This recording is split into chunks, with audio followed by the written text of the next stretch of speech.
name is Stefan Hartman, physician assistant, exercise science specialist, personal trainer, tennis professional, and health coach at ironmedicinepa.com. Today, I have a bit of a different lecture for you all. It's about non-alcoholic fatty liver disease, a case study, and how to reverse it. It is a case that I saw a long time ago when I was a student. And I've updated this presentation to reflect my new understanding of fatty liver disease and potentially how to reverse it. So the case went as so. The chief complaint that we saw was an altered mental status. It came in via ambulance. It was a 64-year-old male. He was found altered, which we use in medicine to describe someone who wasn't themselves. They were on the ground by their son. They didn't know how long they had been there. The patient was in the ER. He was found to be lethargic. In medicine, we describe lethargic as someone who's not arousable. So this is a person who's kind of like laying comatose, just drooling on themselves. This is someone who's very sick. This person was arousable to physical stimuli, so like a sternal rub, which is very painful. You'd wake up from something like that. The workup showed an elevated glucose of 250 and hyperammonemia, so high ammonium in the bloodstream. An ultrasound revealed cirrhosis of the liver. A diagnosis of hepatic encephalopathy was made, and the patient was transferred to medicine for treatment and workup of cause. And that's where I came into play and saw this patient. In hospital day 2, the patient had been put on lactulose, which is often used to treat constipation, but in this case it was used to remove ammonia through stool. The patient was resting comfortably and stated, "I don't get sick. I'd like to know what is happening to me." And that's what he said to me. The past medical history that we had finally been able to obtain was a chronic pancreatitis of unknown etiology, diabetes type 1, hyperlipidemia, hypertension, GERD, a prior hepatic encephalopathy, so this wasn't the first time he'd had this. Some of his surgical histories, he's on a couple medications. He denied alcohol use, so that's pretty important in this case because, as we'll talk about later, there's various causes for liver cirrhosis, one being alcohol abuse. This patient denied alcohol abuse. Hospital day 2, he was having 2 to 3 bowel movements per day, and this is predictable if you're giving someone that much lactulose. He denied feeling confused. His physical exam, he had spider angiomas over his chest, and we'll see a picture of that later. They're kind of these red, kind of tentacle-like skin lesions on the chest. He had a positive hepatomegaly, so his liver was large. Inpatient medicine labs, his ALT and AST ratio was at 0.39, and we'll go into a little bit later of why that's important. His glucose was running high, 150 to 278. Urine tox was negative. Alcohol workup, so these were add-on labs. His serum ETOH was negative. That's really a quick one we can get sometimes. Cops will use this to see if someone has alcohol levels in their blood, but we use more advanced tests in inpatient medicine, and we use a carbohydrate deficient transferrin test and a gamma glutyl transferase test, a GGT. These are markers of chronic alcohol use. So even if you haven't had a drink in a week, these tests will prove whether someone is actually abusing alcohol chronically. This patient was not. Hepatitis infectious workup. So we did, the big 3, the hepatitis A, B, and C. These are causes of liver damage. These were all negative. We also did a heavy metal workup. So you can get an iron deposition disease on the liver, and that can cause liver damage. And this was also negative. We did an autoimmune workup on him as well for autoimmune reasons for hepatitis. These were actually quite elevated. So this was very interesting. This person was on the autoimmune spectrum, having a type 1 diabetes. And so this is a quite interesting workup. And these aren't very specific markers. These can be elevated for a variety of autoimmune conditions. Imaging and other workup. So imaging, and this is an example of what this patient had on endoscopy. He had a esophageal varices. These things can be quite severe and cause death when they start bleeding.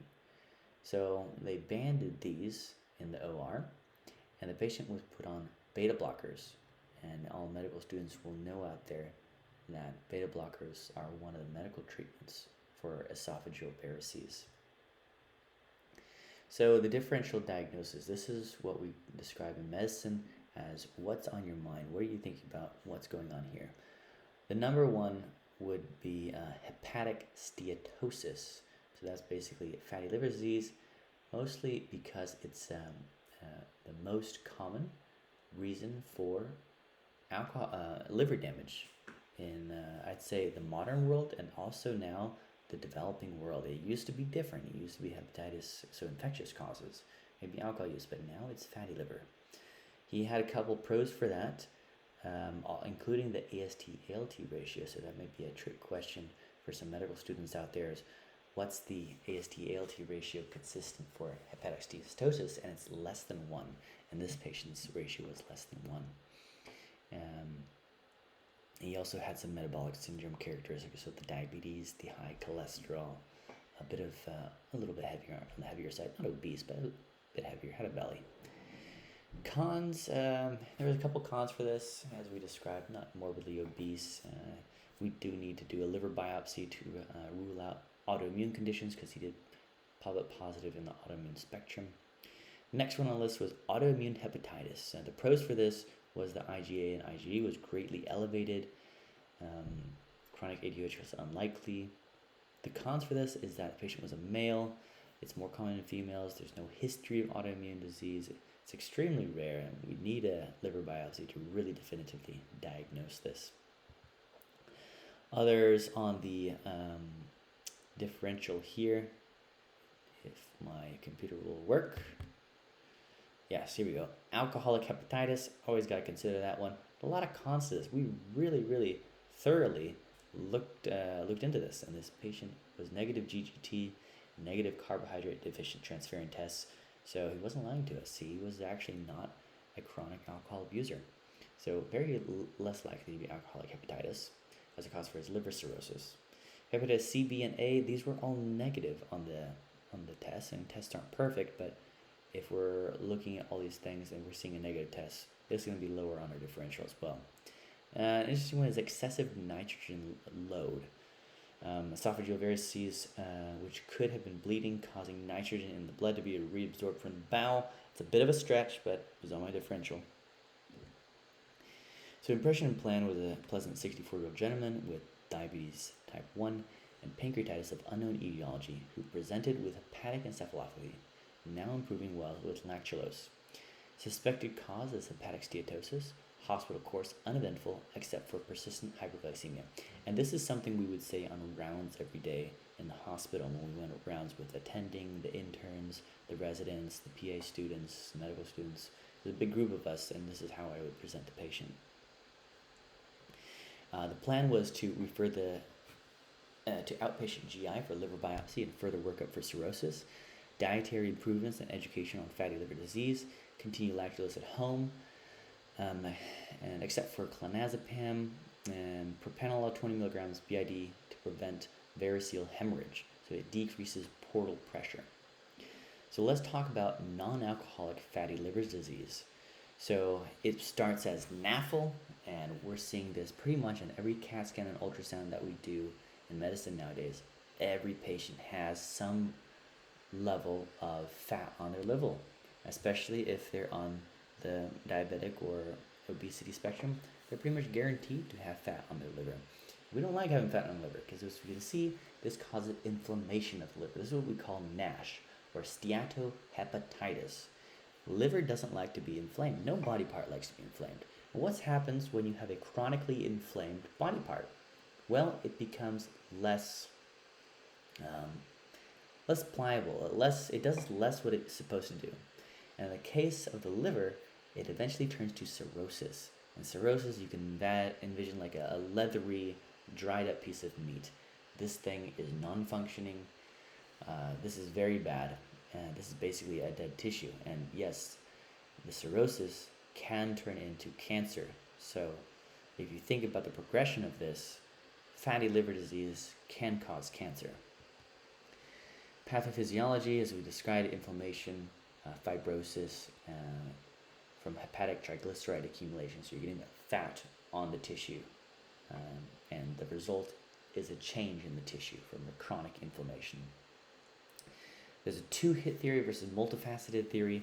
The first hit theory, it's hepatic metabolism of fructose promotes de novo lipogenesis and intrahepatic lipid inhibition of mitochondrial B oxidation, long-chain fatty acid triglyceride formation, steatosis, hepatic and skeletal muscle insulin resistance, and hyperglycemia. And the second hit, owing to the molecular instability of its five-membered fructose ring, fructose promotes protein fructosization and formation of reactive oxygen species, which require quenching by hepatic antioxidants. Many patients with NASH also have micronutrient deficiencies and do not have enough antioxidant capacity to prevent synthesis of ROS, resulting in necroinflammation. We postulate that excessive dietary fructose consumption may underlie the development of non-alcoholic fatty liver disease and the metabolic syndrome. Furthermore, we postulate that NAFLD and alcoholic fatty liver disease share the same pathogenesis. Now while I get my video started again, let's talk about this for a second, how they're postulating that both alcohol and fructose consumption can work on the same mechanisms that cause damage to the liver. And that's not something we think about every day when we sip on a fruit juice, right? Another theory is the multifaceted theory, is that NAFLD is increasingly prevalent in child and adolescents of obese mothers. Evidence from both epidemiological and experimental animal studies now demonstrate that metabolic syndrome onset is increasingly likely following exposure to suboptimal nutrition during critical periods of development, as observed in maternal obesity. So this is very interesting because traditionally we know that fatty liver disease is from overconsumption of calories, right? That's the traditional way of thinking. And if we cut the calories and we restrict feeding in patients, we make them lose weight, we can see them lose the fat in their liver relatively quickly. But this other theory also shows that there may be certain accelerants to the fatty liver disease, including fructose. So basically, sugar or juice type sugars that may accelerate the fat on the liver, perhaps similar to maybe even the way alcohol does it. These are just theories, and we must use the most current evidence, which is caloric restriction and exercise to make patients lose their fat on their liver. And we'll get into that a little bit later as more. Let's talk about the epidemiology. It is increasingly prevalent throughout the world. It is no longer just a disease of modernity. So it used to be just Western countries saw fatty liver disease, but we're seeing this all over the world, even in developing countries. And traditionally, we always thought of developing countries as being undernourished, but perhaps they're not undernourished. They're just getting undernutrition. They're not getting good nutrition. Perhaps they're eating a lot of carbohydrates. Maybe they are drinking more fructose. They're not getting enough protein. That's pretty well known. So their diet is perhaps highly processed grains, so breads. That's pretty common in developing world. Corn. A lot of these sort of things. We're seeing increased rates of metabolic syndrome, diabetes, fatty liver disease, which we historically had seen more in developing countries. So this is a huge concern for the rest of the world. Clinical presentation, these are spider angiomas that we discussed earlier. Patients invariably will just show a slight elevation of their AST and ALT on routine lab works. And many clinicians will say, hey, this is elevated, you gotta You gotta watch what's going on. Some clinicians will order a big test like what we ordered for this guy. Maybe you'll order an ultrasound and identify the fatty liver disease. Chances are pretty good that it's related to fatty liver disease, or you're eating too much Tylenol, or you're drinking too much alcohol. Those would probably be the three big main ones we see as causes for elevated AST ALTs. Diagnostics, so the history, physical examination as we described, abnormal LFTs. Liver biopsy is gold standard, but it's highly invasive. We don't always like to do that. We can do ultrasounds, MRIs, fibroscans, even a CT will pick this stuff up. It's ubiquitous and very prevalent in these fatty livers. Treatment, unfortunately, there's no pharmacological treatment. I know there's some companies out there trying to develop it. I know one, they did not get FDA approval and their stock tanked. So no, there's no easy fix for this, sorry. Management, excess calorie intake in combination with a lack of exercise and physical activity can result in disease and its progression. Effort must be made to change the lifestyle. So many studies have shown the benefit of weight loss in NAFLD, including bariatrics, so that's surgical size reduction of the stomach. Fish oil supplementation helps in improving the liver profile and reducing the inflammatory markers of metabolic syndrome, but it's not really going to reverse fatty liver disease. Antioxidants, vitamin E currently, it is recommended as the first-line agent in non-diabetic individuals with biopsy-proven NASH. Okay. Insulin sensitizing agents, so metformin results in reduction of hepatic glucose production, but it is not recommended as a specific treatment for NAFLD. Okay. And some recommend not using metformin. Statins do not pose a higher risk for liver injury in NAFLD and may be used for NASH cirrhosis, but not in decompensated cirrhosis. Obviously, you would want to monitor your liver function when you start someone on a statin who already has impaired liver function. Liver transplants. So NASH is on its way to becoming the most common indication for liver transplant in the US, and that's pretty sad. Recurrence can happen as well, so you can get fatty liver disease after you have a liver transplant. So it's important to lose weight before the transplant.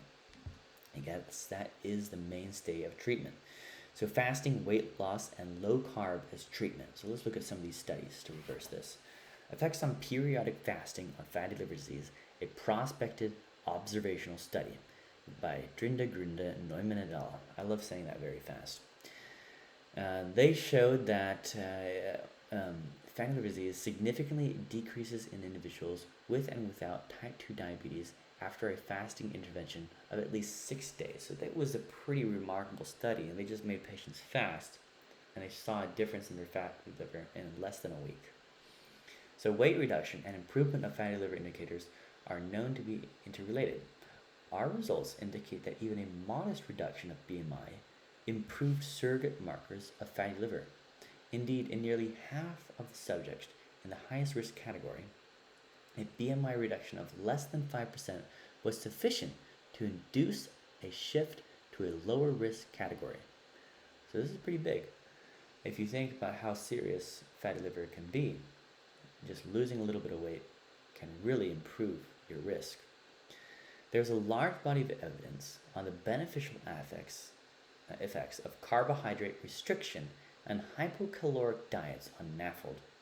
It has also been shown that at equal levels of weight reduction, a carbohydrate restricted diet leads to a significantly greater intrahepatic triglyceride reduction than low-calorie diets alone. So this is also a little bit counterintuitive and against what the mainstream is. The mainstream is currently, you just cut your calories, you exercise, you can reverse your fatty liver disease. But we've seen here twice now that calories may not just be calories, and they may actually affect the person with fatty liver disease in more ways than we just realize. So, in one is reducing fructose, so sugar from juices, and in this study, reducing carbohydrates. Obviously you still have to reduce calories, but if you add these two extra things in there, not just counting all calories as equal, but actually focusing on the type of calorie, you may see an accelerated benefit. Prognosis. Liver biopsy samples estimate that liver cirrhosis develops in about 25% of patients with NAFLD. That's terrible. A long-term mortality rate of 34% to 69% in Western patients with NAFLD, including patients with cirrhosis and or liver cancer, and a 15-year follow-up is higher than the general population of the same age and sex. But 3-month resistance training NAFLD patients exerted a significant reduction in liver fat, as well as a reduction in total body fat and trunk fat with increase in lean body mass. So we can see that resistance training can play a role in reversing the fatty liver disease. So the prognosis, if left unchecked, is actually quite scary. We're talking about cirrhosis, liver transplant, death, cancer of the liver. But with focusing on the right nutrition plan, focusing on a right exercise plan, we can reverse a terrible condition that an enormous amount of the world population has. So here is a diagram of the progression, the tumorigenesis or tumor growth of the liver with unchecked fat. Closing thoughts. Common things are common. That's one thing that I learned from this presentation actually as a student, because we did a very large workup of all sorts of things, and it ended up just being fatty liver disease. Make sure you exercise, improve your muscle density today, focus on the correct nutrition, and we may be able to see this decrease throughout the population. But I would pay close attention, not only in the West, but in the developing countries as well. This is a worldwide pandemic, I could say. And if you're coming into this and you don't have like a medical education, you probably have never even heard of NAFLD, NASH, or steatohepatitis. But I would bet that you probably know someone who's living with it and is unaware of it. And they should probably get it checked out, and because it's everywhere. If you got a higher BMI, the chances are actually pretty decent that you have some fat on your organs, your visceral organs, so your liver, your kidney, the fat on your abdomen, on the intestines. None of your organs like to have fat on them. None of these vital organs, and liver being one of the most vital of them all. After the heart, I don't like fat on the heart either, but that's another story. Hope you all enjoyed this. Again, you can find the link to all the source material here. I do have some references when made these very nice. So yeah, you can leave some comments if you have any questions on this. Hope you all enjoyed.